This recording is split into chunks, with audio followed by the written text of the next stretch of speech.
The storm didn't bring them together. The cold did. Winter had already claimed half the valley when Elena Moore realized she would not survive by running anymore. At 19, she had learned the hardest truth early: when comfort disappears, courage must replace it. With only a few goats and tools she barely knew how to use, she climbed into the hills, choosing isolation over dependence. She dug her shelter where the land curved inward, a place where the wind broke before it could roar. Each strike of the shovel echoed in frozen soil, each breath burned her lungs. She worked in silence, driven not by hope, but by necessity. The hill slowly opened itself to her hands. When the shelter was done, it was small, rough, and honest, like her life. Fire warmed it. Earth protected it. And for the first time since winter began, Elena slept without fear. Until the blizzard came. It arrived at night, loud and sudden, burying the world in white. Snow fell so thick the sky vanished. Elena sealed the entrance and stayed alert, feeding the goats, tending the fire, listening to the hill hold steady. Then she heard knocking.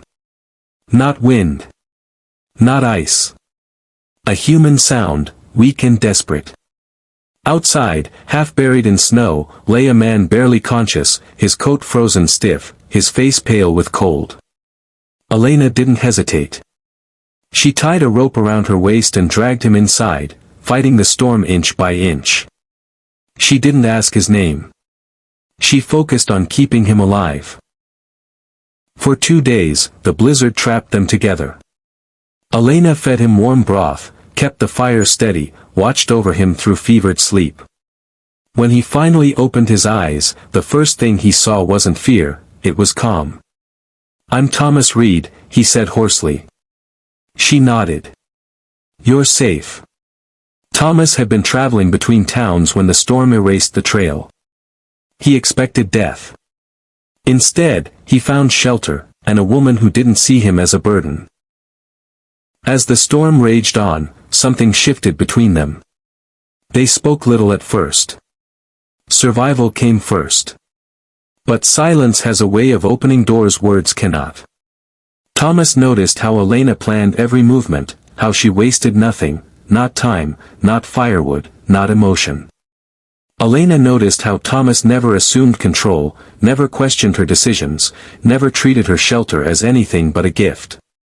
Respect came before affection. When the storm eased, daylight returned cautiously. The valley reappeared, buried but breathing. Thomas could leave, but he didn't rush. He helped reinforce the shelter, repaired tools, shared stories by firelight. Nights grew warmer, not because winter softened, but because connection did. One evening, as snow fell gently instead of violently, Thomas looked at Elena and said, "You saved my life." She shook her head. "I just didn't let you die." He smiled. "That's more than most would do." Days turned into weeks. The goats thrived. The shelter held strong. And between shared meals and quiet laughter, something deeper grew, not dramatic, not rushed. Love didn't arrive as a promise. It arrived as certainty. When spring finally touched the hills, Thomas faced a choice. The road was open. His old life waited. So did Elena. "I can leave," he said honestly.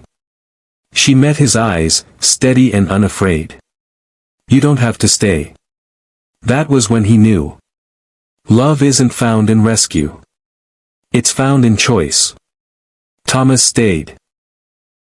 Not because he needed shelter, but because he had found a partner. Together, they expanded the hill home, welcomed travelers during storms, shared work and warmth in equal measure. Years later, people would say winter brought them together. But Elena knew the truth. Winter tested them. Respect bound them. And love grew where survival made space.